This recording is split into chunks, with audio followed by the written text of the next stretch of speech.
For Democrat Cree Deeds and Republican Bob McDonnell, the parade marks the beginning of a literal sprint to the finish of one of Virginia's hottest elections in decades. Good morning. Very nice to see you all. Thank you very much.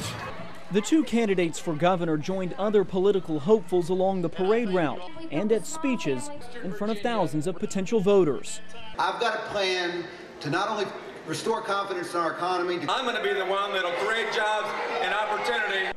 McDonnell is leading in most polls, but he says that won't affect his strategy moving into this final leg of the campaign. The polls are nice, but they're really meaningless. McDonnell says that lead is thanks to voter outrage to Democratic control in Richmond and Washington.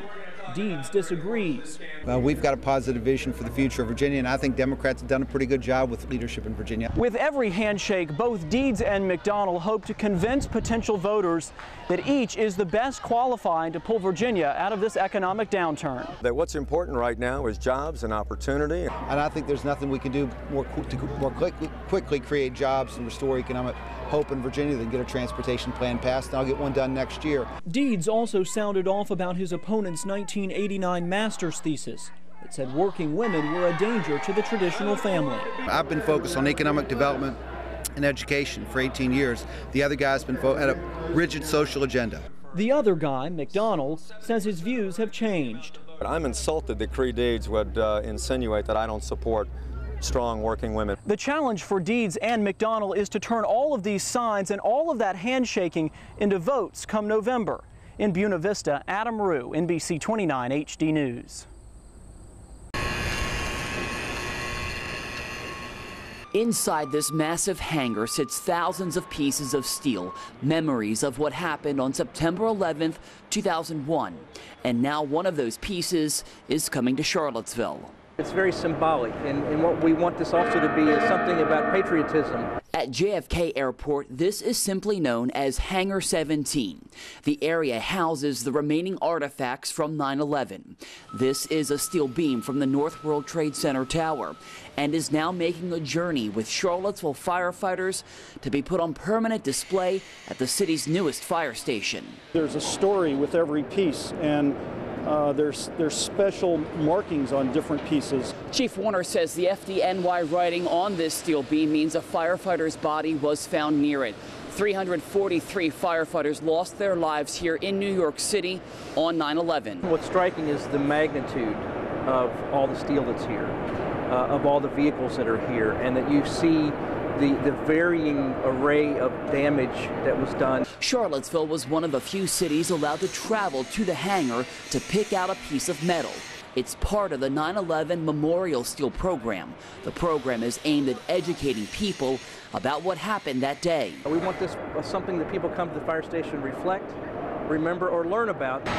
Now with the steel beam loaded on the truck, it's back to Charlottesville, where it will be put on display Thursday, then temporarily stored in a secure facility until the Fontaine Avenue fire station is built. They'll be able to bring their children over the years to basically see what a lot of people have not ever been able to see. A fitting tribute for those who lost their lives.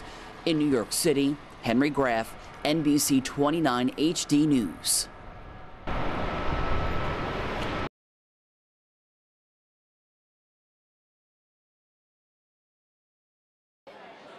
Plan on starting my future bright. Try to figure out which college is the best for me to go to. Every year, a bus brings some of Charlottesville's brightest students to Alexandria to check out the historically black university's College Festival. The students have the opportunity to interact with people who actually go to the schools, the people who work at those schools. They can give them information about what the schools offer. If you start early, then it pays off later in the long run. 3,000 students, more than 50 colleges, and one goal: make sure these kids get a good education. This is my future, so it's good to get a head start on it. But I know for sure I want to go to a historical black college. Do not allow anybody to take away your dreams. In a time when the college application process is increasingly competitive, these high schoolers hope the panels, information sessions, and one-on-one talks with college reps give them an edge. Very useful. There's a lot of information, and they're giving us a lot of colleges. I see there's a lot of scholarships out there for me. You know, it's just helping me get into college. Some students even get accepted on the spot, But everyone leaves with at least more facts to guide their possible futures. And it's all about making sure no mind goes to waste. So lives at this very moment are being changed, and it's just nice to being a part of that.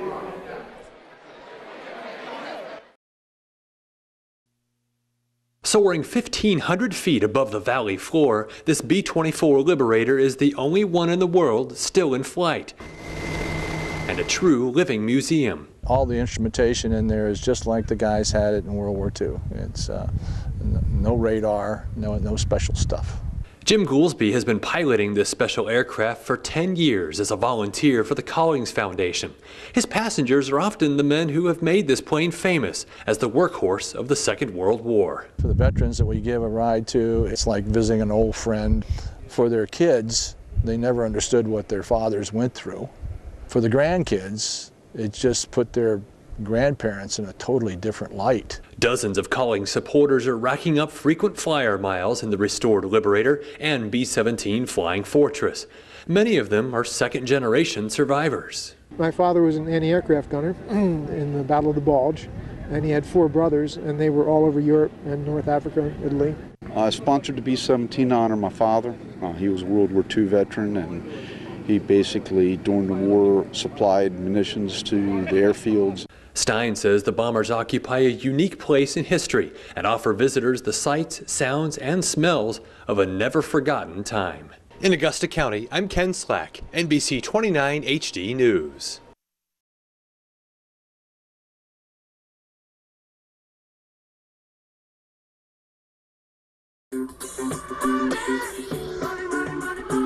$109 million. It's enough to buy the Kluge estate at auction 6 times over. Or send 5,000 Virginia students to UVA with room and board. It's also the amount of unclaimed money and property the Virginia Treasury is holding from 2011 alone. Every year we get in more and more unclaimed property. The multi-million-dollar pot sits in State Treasurer Manju Gunnarawali's Richmond office. Some is the result of forgotten family ties. Family members pass away and their heirs were not in touch with the elderly aunt or uncle who left them all this property. Also in the pot, money for more than 50,000 Virginians who have an unexpected check from an account turned over to the state. It's anywhere from a penny to over $1 million. It's coming from employers of unclaimed or undeposited payroll checks. It's coming from banks where people have moved away out of state and forgotten savings accounts, balances in savings accounts. More than 1,000 items are still waiting to be claimed from Virginia's vaults, including this trunk with jewelry and silverware that have ties to the Mayflower, a $15,000 diamond ring, and plenty of sets of golf clubs. There are boxes here with all sorts of papers and documents, coins, beautiful jewelry. It's exciting. More than 1,500 people in the Charlottesville area have unclaimed accounts averaging about $800 each. People are like, really? I have this money? Get out of here. And then they think it's some sort of a joke on them. Oh gosh, we got a prosthetic leg in one time. Nobody ever claimed that.